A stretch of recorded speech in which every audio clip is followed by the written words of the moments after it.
चारों भैया जब भोजन करते हैं तो सखी लोग गीत गारी का गावत हैं।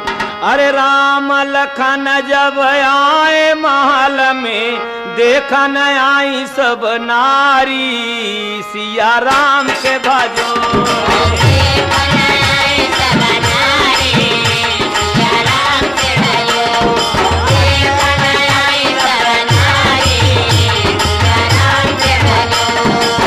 सासु परो साई सारखिया हो, सासु